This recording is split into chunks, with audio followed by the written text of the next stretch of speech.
Bonjour, bienvenue dans notre vidéo intitulée Pourquoi tu dois absolument guérir de tes blessures intérieures avant le mariage. J'espère que tu vas bien et que la semaine a bien commencé. J'aimerais que tu prennes le temps de t'asseoir calmement, de te mettre dans un endroit calme pour pouvoir écouter cette vidéo attentivement parce que je serai amenée à parler des choses importantes, capitales. Et si possible, de prendre un stylo avec un bout de papier pour pouvoir prendre des notes pour toi, pour la suite, pour pouvoir finir ce travail ou commencer ce travail avec toi-même. Tout d'abord, j'aimerais te parler du mariage, de l'institution mariage, en fait. Le mariage, c'est une institution créée, voulue par Dieu, en fait. Dans cette institution, nous avons des droits, nous avons des devoirs aussi. Et chaque partie de cette institution a son rôle, a sa partition à jouer afin que l'institution puisse avancer en harmonie en fait. Je dis toujours, le mariage, ce n'est pas ce que Hollywood nous montre ou ce que les télénovelas nous montrent, non. Le mariage, ce n'est pas une fête, le mariage, c'est pour les matures. On va dans le mariage pour donner et non pour recevoir. Chaque partie, chaque personne qui rentre dans un mariage doit savoir qu'il a son rôle précis à jouer. Et si l'un des conjoints, l'un des partenaires n'arrive pas à jouer son rôle comme il faut, à la longue, ça peut créer des dysfonctionnements, ça peut créer des couples à la longue. Il y a des problèmes par des moments qui se posent dans les couples. Ce n'est pas forcément le diable, mais c'est juste parce que l'un des conjoints est dans l'incapacité, en fait, de jouer le rôle qui lui est assigné, en fait. Je répète, on va dans le mariage pour donner et non pour recevoir. Et moi, en tant que femme, la Bible me dit que je suis une aide pour mon mari. Je suis là pour aider, être sous la mission de mon mari, être une aide pour lui, au fait. Mais comment vous voulez que je puisse aider une personne si moi-même, je suis cassée, je suis broke, je suis vidée à l'intérieur de moi-même? Ce n'est pas possible. Et ce mariage, à la longue, sera voué à l'échec. Donc, il était important, capital pour moi, à un moment donné, de m'asseoir, de me regarder en face et de faire ce qu'il faut afin de pouvoir avancer, au fait. Mais avant de commencer à te parler des blessures intérieures, je voulais d'abord te parler de moi parce que si tu ne connais pas mon histoire, tu ne peux pas comprendre pourquoi je te parle des blessures intérieures, en fait. Je m'appelle Noélie. Par la grâce de Dieu, je totalise 9 ans de mariage. Mais vraiment par la grâce de Dieu, avec 3 enfants. Il y a des moments où je me pose la question, comment tu as pu arriver jusqu'à aujourd'hui? Et je me rends compte que c'est vraiment la grâce de Dieu. Et j'ai su collaborer avec Dieu quand il fallait pour pouvoir sortir de toutes ces mauvaises choses, pour pouvoir avancer en fait. Et je disais, au bout de 9 années de mariage, je me suis rendu compte que j'ai passé au moins 6 ans à me battre pour pouvoir sortir des blessures intérieures. Vous allez me dire, mais comment ça se fait? Mais parce que je ne savais pas que j'étais malade. Je savais juste que j'avais des comportements dysfonctionnels par des moments. J'avais des réactions, j'avais des paroles, voilà. Mais je ne me rendais pas compte au fait que toutes ces choses, au fait, avaient leur source quelque part, en fait. Et je me suis mariée, j'ai eu ma première fille. J'avais des rapports plus ou moins tendus avec mon mari, au fait, parce que je ne le laissais pas parler. Dès qu'il disait un, j'étais arrivée déjà jusqu'à Z. Quand il me faisait mes reproches, j'étais sur la défensive, je me braquais, ça finit en dispute, je remettais et rejetais la faute tout le temps sur lui. À chaque fois qu'il essaie de me mettre les faits sous les autres, il me dit que non, ça ne va pas. Je cherchais toujours un moyen pour pouvoir retourner au fait la tendance au fait.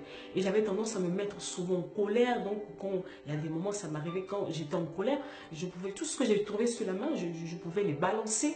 Je rentrais dans une colère pas possible.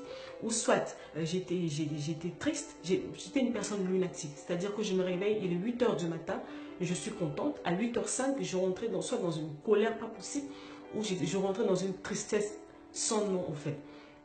Et je me trimballais cette tristesse. Je me plaisais à rester dans cette tristesse en fait. J'étais très complexée. J'avais vraiment un complexe d'infériorité. Je me sentais moindre, je me sentais inférieure à tout le monde. Parce que toute ma vie, on m'a traité comme rien, comme une chose en fait. J'avais besoin que les autres fassent attention à moi. J'avais besoin de l'approbation des autres pour pouvoir faire quelque chose de ma vie. J'attendais que les autres décidaient de ma vie, de ce que je devais manger, de ce que je pouvais porter, de tout ce que je pouvais. J'attendais les autres en fait. Et j'étais là dans cet état pendant des années. Et mais pendant que les autres évoluaient en fait, et j'enviais leur vie. J'enviais leur vie, mais eux ils avancent, mais eux ils ont ceci. Moi j'ai pas, j'étais dans la jalousie, j'étais dans l'envie, j'étais dans la calomnie, j'étais dans l'amertume, j'étais dans la haine. Mais toutes ces choses, je les faisais, mais malgré, j'étais chrétienne, j'étais enfant de Dieu, j'allais à l'église, j'étais baptisée, j'étais au service, je faisais plein de choses. Mais je luttais avec toutes ces mauvaises choses à l'intérieur de moi. Mais je ne savais pas en fait que toutes ces choses, ça provenait de quelque part en fait. Malgré que mon mari me tirait la sonnette d'alarme, je remettais la faute sur lui, je continuais dans mes excès de colère qui allaient vis-à-vis de lui, vis-à-vis de ma fille. Donc, je créais une atmosphère mais malsaine dans ma maison, en fait. Personne ne se sentait à l'aise parce que mon mari, à un moment donné, c'est arrivé au niveau, mon mari ne parlait plus parce qu'il se dit, dès que je vais dire quelque chose, de toute façon, ça va partir en dispute, ça va partir dans tous les sens. Donc, à un moment donné, il ne disait plus rien. Et dans ma tête, il y a un petit quelque chose qui a commencé à dire, bah, Noélie, il va falloir peut-être quand même faire quelque chose. Oui, il va falloir quand même peut-être que tu fasses quelque chose pour changer cette situation, mais je ne savais pas comment j'allais faire, ni commencer par où, je ne savais pas. Donc, ben, je continuais à faire ce que je savais faire de plus, m'énerver, être triste, me rejeter la faute sur les autres, passer ma vie à me plaindre sur ma vie, à pleurer, à pleurer. Je pense qu'à l'époque, mon état que j'aimais le plus, c'est quand j'étais triste et je pleurais. Là, je me sentais bien comme ça. Et que tout le monde avait pitié de moi, et que j'étais moi-même dans l'épitoiement. Là, je me sentais bien dans cet état-là. Et puis un jour, les années sont passées, et puis un jour, toujours dans mes excès de colère, parce que je remettais ça sur mon mari et sur ma fille. Et puis un jour, en fait, j'ai failli commettre l'irréparable. Je me suis mise en colère pour encore une fois, parce que ma petite fille, elle avait à peine 1 année et demie, elle avait fait quelque chose, comme un enfant de son âge a fait une bêtise. Et je me suis mise en colère, j'étais vraiment en colère, je l'ai pris, j'ai commencé à la secouer. Et là, j'ai entendu une voix. J'ai entendu une voix qui m'a dit, mais qu'est-ce que tu fais, Noélie? Tu as vu, tu t'es dit que tu ne feras pas ces mêmes choses. Tu t'es dit que non, tu ne ferais pas les mêmes choses que tu as subies. Mais voilà que tu recommences à faire les mêmes choses. Tu n'es pas mieux que ces gens-là. Tu n'es pas mieux que tes bourreaux. Tu deviens un monstre comme eux. Et vous savez, pour la première fois de ma vie, j'ai pleuré. J'ai pleuré, j'ai pris... C'est pas la première fois que je pleurais. Mais là, en fait, j'ai pleuré parce que je me suis rendu compte de mon état, en fait. De l'état, réellement de l'état dans lequel j'étais. Et j'ai pris ma fille, je l'ai serrée dans mes bras. Je pense que c'est depuis qu'elle était née, au fait, parce que j'avais une relation compliquée avec elle. Je n'ai pas eu de figure maternelle, je ne connais pas l'amour maternel, la fibre maternelle, c'est pas fait, voilà, c'était difficile avec elle. Mais pour la première fois de sa vie, depuis qu'elle est née, je l'ai prise dans mes bras et je l'ai serrée très très fort. C'est comme si j'allais la perdre. J'ai réalisé que si je ne changeais pas, j'allais perdre ma fille, en fait. Et je lui ai demandé pardon. Je l'ai serrée dans mes bras et je lui ai demandé pardon. Ce jour-là, j'ai pleuré. J'étais assise chez moi, dans mon salon, et j'ai pleuré. J'ai vraiment pleuré. Je me suis dit, mais Noélie, qu'est-ce qui ne va pas avec toi? Et cette question, vraiment, elle provenait vraiment du fond de mon cœur. Noélie, qu'est-ce qui ne va pas avec toi? Je me suis réveillée dans un miroir, je me dis, mais qui es-tu? Pourquoi tu es comme ça? Comment tu peux avoir des réactions comme ça? Qu'est-ce qui ne va pas? Et c'est là où tout a commencé, en fait. Tout a commencé à remonter à la surface. Comment je suis née dans une famille monoparentale. Quand je suis née, papa n'était pas là. Moi, je n'avais jamais vu mon père quand j'étais enfant, en fait. Et j'ai grandi comme ça, avec ça. Mais quand je commençais à grandir, j'allais à l'école, poser des questions. Tout le monde parlait de son père, on posait des questions aux gens par rapport à leur père. Les gens répondaient, mais moi, je n'avais pas de réponse à donner. Donc, j'allais poser des questions à ma mère. Mais maman, papa, c'est comment? Mais maman me répondait par le silence, en fait. J'avais que du silence venant d'elle. Et vu qu'elle ne me répondait pas, les autres personnes, ce que j'entendais d'eux, c'est ce que je croyais, en fait. Parce que j'entendais ce qu'on me disait, on me disait, ah, de toute façon, ah, tu n'es qu'une bâtarde. Même ton père ne voulait pas de toi. Et c'est revenu de plusieurs personnes autour de nous, au fait, dans notre entourage, dans la famille, au fait. Et c'est ce que j'entendais. Mais quand je demandais à ma mère, mais qu'est-ce qu'il en est de mon père, maman ne me disait rien. Et maman, de par sa condition sociale, parce qu'elle était domestique à l'époque, elle n'était pas en mesure, elle n'avait pas eu cette force, cette force de conviction, ce courage en fait de pouvoir me défendre, me protéger en fait vis-à-vis des autres personnes. Ce qui fait que pendant toute mon enfance, j'étais plus ou moins livrée à tout le monde en fait. Tout le monde faisait ce qu'il voulait, disait ce qu'il voulait, me tapait, me jurait, faisait donner des coups, tout le monde faisait. C'est partir loin, très très très loin. Mais parce que les gens ils savaient que papa n'est pas là pour protéger. Et maman, de toute façon, elle ne bronchait pas. Elle ne disait jamais rien. Donc, ils avaient de compte à rendre à qui que ce soit. Donc, chacun faisait ce qu'il voulait, en fait. Et moi, comment, moi, l'enfant, on voulait que je puisse me défendre. Surtout dans nos milieux africains, vous-même, vous savez. Et j'ai grandi comme ça. Je me suis forgé une carapace parce que il fallait que j'avance dans la vie, en fait. Il fallait que j'avance coûte que coûte. Et j'ai avancé, les années sont passées. Mais plus je grandissais, plus les choses que je subissais, les injures, les coups, les humiliations, voilà, plein, les mauvaises paroles, plein de choses, ça augmentait au fur et à mesure. Et puis à un moment donné, au fait, j'ai mon instinct de vie, ton instinct vital, au fait, qui se révolte en toi. Il y a quelque chose qui se révolte en toi, tu te dis non, il faut que ça s'arrête, ça doit s'arrêter. Et j'ai commencé à me battre pour sortir de toutes ces choses. Ça m'a pris du temps, ça m'a pris des années, ça m'a valu beaucoup. Ça m'a valu du rejet, ça m'a valu, je ne sais même pas, j'ai traversé tellement de choses parce que j'ai osé dire non à cette atmosphère-là dans laquelle je vivais en fait. Parce que je ne voulais plus vivre dans cela, parce que je savais qu'à la longue, ça allait me tuer en fait. Et je suis sortie de là. Par la grâce de Dieu, je suis sortie de là physiquement. Mais émotionnellement, j'étais toujours restée dans ces choses. Et ça me suivait. Malgré que j'ai avancé dans la vie, malgré que je me suis mariée, malgré que je suis devenue mère, toutes ces choses que j'ai mis quelque part dans un placard quelque part, me rattrapaient au fait petit à petit. Et ça a vraiment pris de l'ampleur quand je suis devenue maman parce que ça me remettait maintenant moi-même devant ma propre histoire en fait. Ce qui a fait que j'avais une relation, déjà de pas le fait de ne pas avoir eu de père, bon, j'avais une relation compliquée déjà avec les hommes. Donc c'était tendu avec mon mari. J'ai pas connu une relation mère-fille avec ma mère, c'était compliqué avec ma fille. Donc à un moment donné, je dis non, il a fallu que tu sors de là en fait. Et ce jour-là, quand j'étais à terre, quand je me suis excusée auprès de ma fille, quand j'étais à terre, tout a commencé à remonter à la surface. Vous savez, chaque événement, c'est comme un flashback, en fait. C'est comme si des flashs qui revenaient, comme un tsunami, c'est comme si on avait remué quelque chose.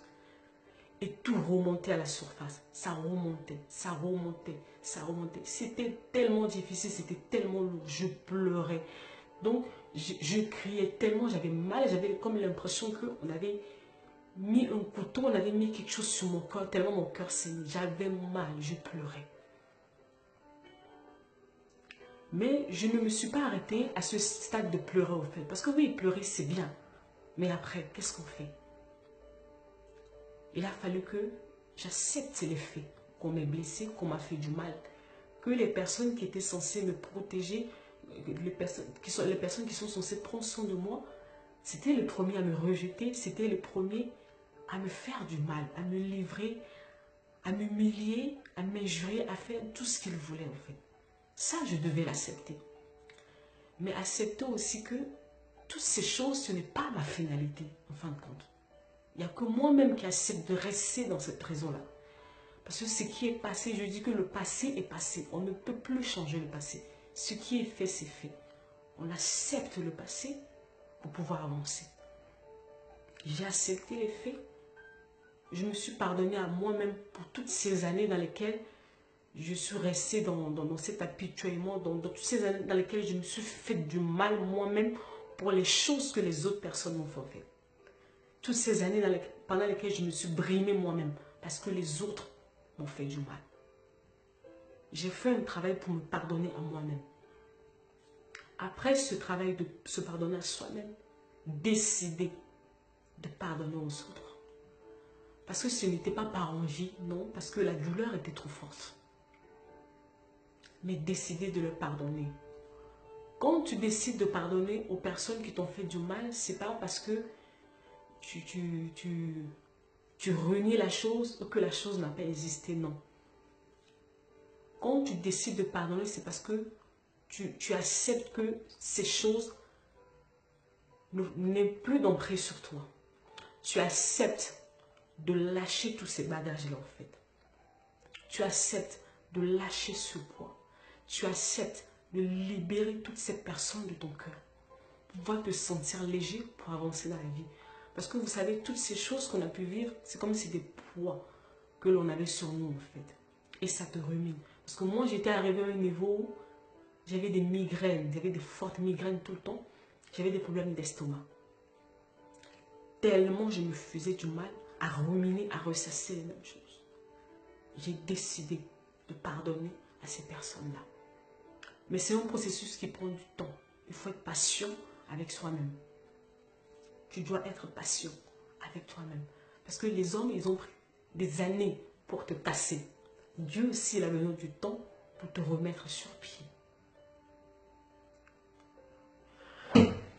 Donc, après avoir pardonné à toi-même, pardonner, décider de pardonner à ces personnes qui t'ont fait du mal, moi, par la grâce de Dieu, le Seigneur a permis qu'à un moment de ce travail, que je puisse confronter les personnes, que je puisse voir ces personnes, leur dire ce que j'avais sur le cœur. Si c'est faisable pour toi, fais-le. Mais d'une manière ou d'une autre, il faut que tu puisses évacuer ce que tu as à l'intérieur de toi.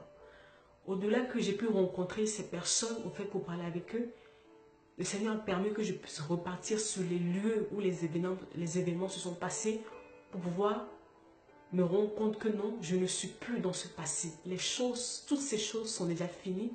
Je suis devenue maintenant une nouvelle personne qu'il va falloir que j'arrête de vivre dans le passé et accepter mon présent pour pouvoir avancer.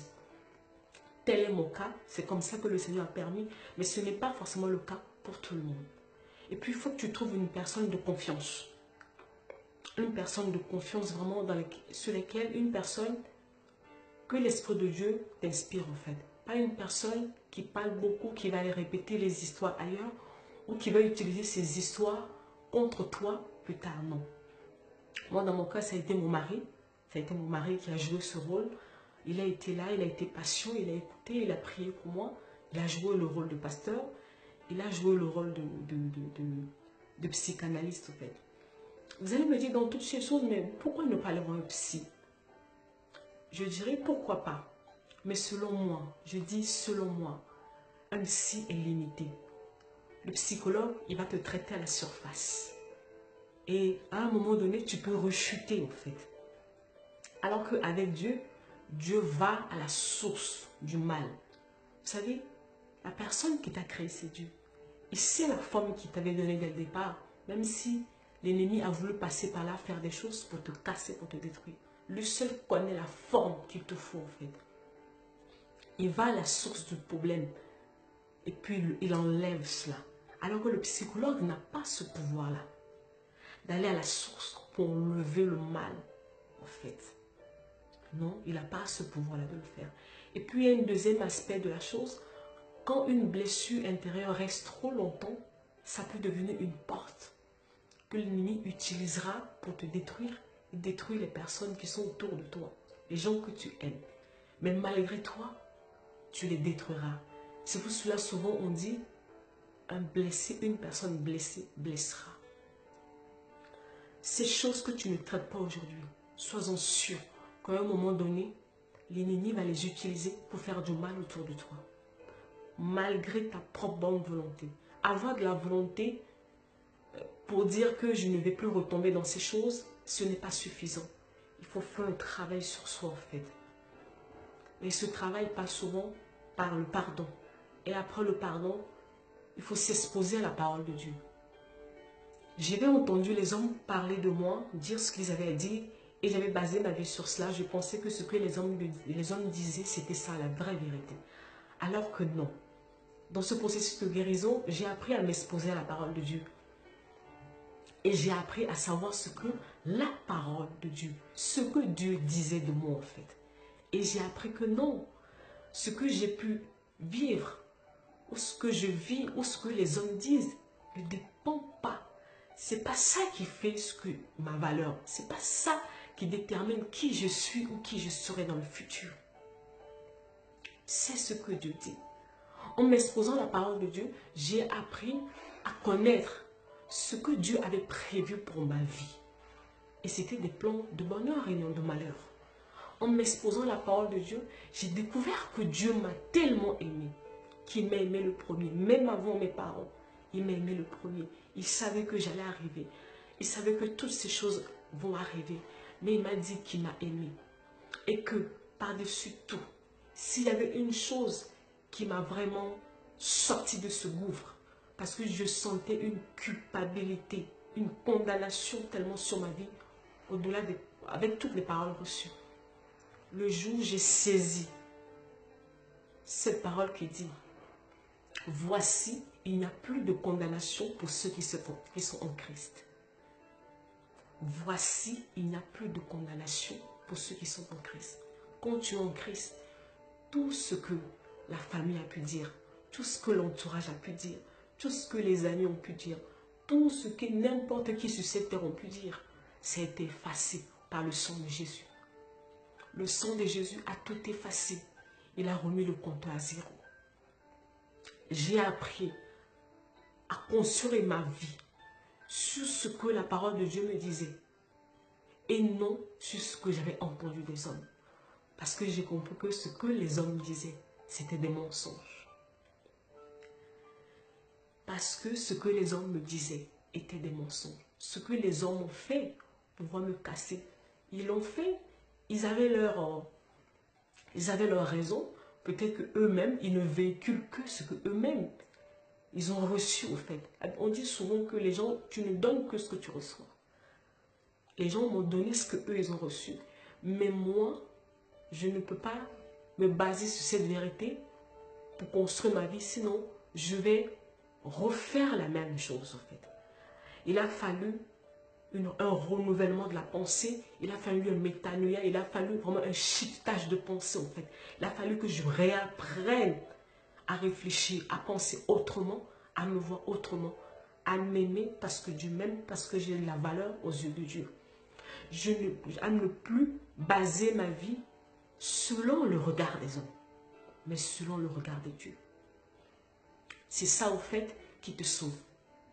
C'est cela qui te sauve au fait. Et petit à petit, et quand tu vas devant la présence de Dieu après au fait, tu vas voir Dieu, tu lui dis Seigneur, j'ai mal. Parce que souvent, quand on va devant Dieu, souvent, on a tendance à cacher les choses, à faire de faux semblants. Non, dans le processus de guérison avec Dieu, il faut être vrai. Il faut dire à Dieu, Seigneur, j'ai mal. Regarde, ils m'ont fait du mal. Ils m'ont blessé. Ils m'ont fait du mal, Seigneur. Mon cœur saigne. Guéris-moi. Et pendant que j'étais à genoux, j'étais en train de prier, je sentais l'onction de Dieu venir apaiser mon cœur. Vous savez, ça prend du temps parce que il y a eu tellement de choses. Parce qu'il faut prendre chaque événement, chaque parole, chaque chose qui a été faite, travailler un à un. Dans le processus de guérison, tu ne prends pas les choses en gros. Non, tu prends les événements un à un. Toutes choses un à un en fait. Et je dis, même dans ce travail, pendant que tu es en train de faire ça, l'esprit, même s'il y a des choses qui sont restées enfuies à l'intérieur de toi, que tu as oublié, l'Esprit de Dieu les remontera à la surface. Parce qu'il y a des moments, il y a certaines choses qu'on a vécues qui sont tellement fortes, tellement traumatisantes pour nous, on les occulte au fait. Et l'Esprit de Dieu, pendant tout ce travail, remet les choses à la surface pour que tu puisses travailler là-dessus. Et ça prend du temps. Je vous avais dit 6 ans que ça m'a pris. Et petit à petit, le Seigneur commence à te donner la paix. Tu commences à ressentir la paix. La joie commence à revenir dans ton cœur. Tu commences à retrouver le sourire. Pas le sourire de façade. Parce que moi-même, j'étais une championne de sourire de façade. Mais le vrai sourire qui provient de l'intérieur de ton cœur. Tu commences à te valoriser, à prendre conscience de ta propre valeur en fait. Et petit à petit, jour après jour, tu te relèves. Petit à petit, il faut être patient. Tu as pris, les hommes ont pris des années pour te casser. Laisse le Seigneur prendre le temps qu'il faut. Ne sois pas pressé de sortir du processus. Vous savez, jusqu'à présent, il y a des choses sur lesquelles je continue toujours à travailler. Je continue jusqu'à présent à travailler sur cela. Je suis toujours dans ma marche, en fait. Et je continue. C'est ça, en fait. Sois vrai avec le Seigneur. Si tu ne te rappelles pas les choses qui ont été faites, demande à l'Esprit de Dieu de t'aider à remonter toutes ces choses-là. Et ça reviendra. La première chose, tu te pardonnes à toi-même. Tu décides de pardonner aux autres. Tu vas devant la présence de Dieu et pencher ton cœur pour que l'onction de Dieu puisse cicatriser toutes ces plaies-là. Tu t'exposes à la parole de Dieu pour connaître ta vraie valeur. Pas ce que les hommes ont dit, mais ce que Dieu a dit de toi. Voilà ce par quoi moi je suis passée pour pouvoir arriver, pour pouvoir sortir de toutes ces mauvaises choses au fait. Et j'ai été entourée, Dieu a fait grâce, j'ai été entourée par mes enfants, par mon mari. Entre-temps, j'ai mon deuxième enfant qui est arrivé, par mon mari. Et petit à petit, ils m'aident. Ils ont été les instruments que le Seigneur a utilisés au fait pour me sortir de cet enfer-là en fait. Parce que sinon, au rythme où je continuais, j'allais perdre et mon mariage et mes enfants en fait. Et ce n'était pas forcément le désir de Dieu pour ma vie. Donc voilà. Pendant que j'étais en train de préparer cette vidéo, j'étais partie faire des recherches, et j'ai trouvé qu'il y avait 5 points. 5 points majeurs de blessures intérieures. 5 points majeurs. 5 points majeurs sources de blessures intérieures en fait. Il y a d'abord le rejet. Les enfants qui n'ont pas été voulus, qui n'ont pas été désirés par leurs parents, qui sont arrivés comme ça à l'improviste et qui sont toujours en perpétuelle recherche de l'amour des autres en fait. Ils ont besoin que les autres les aiment pour pouvoir se sentir bien dans la vie. Ça, c'est le premier point. Après, il y a l'abandon. Il y a l'abandon, un des enfants qui a été abandonné par un des parents ou les parents qui sont là, mais dont la communication est difficile avec eux, en fait. La communication est difficile avec les parents, il n'y a pas vraiment d'échange avec les parents, donc l'enfant se sent abandonné à lui-même, ça c'est un point de blessure intérieure. Après, on a eu l'humiliation. Il y a l'humiliation. Quand un enfant est humilié, les parents qui ont tendance à humilier les enfants dehors, qui ont tendance à parler mal de leurs enfants dehors, tout ce que l'enfant peut faire en bien ou en mal est sur la place publique. Les enfants dont les parents qui ont souvent honte de leurs enfants parce que l'enfant fait une bêtise ou quoi que ce soit, ça, c'est une source de blessure intérieure au fait. Il y a la trahison. La trahison quand on a des parents qui maltraitent, qui dévalorisent, ça peut casser une personne. Ça peut casser une personne. Après, on a l'injustice. L'injustice, souvent, c'est les enfants qui ont eu des parents autoritaires. Autoritaires où ils ne pouvaient rien dire, ils subissent. Ils ne font que subir. Donc, je récapitule, il y a d'abord le rejet. Les enfants qui ont connu vraiment des rejets dans leur vie.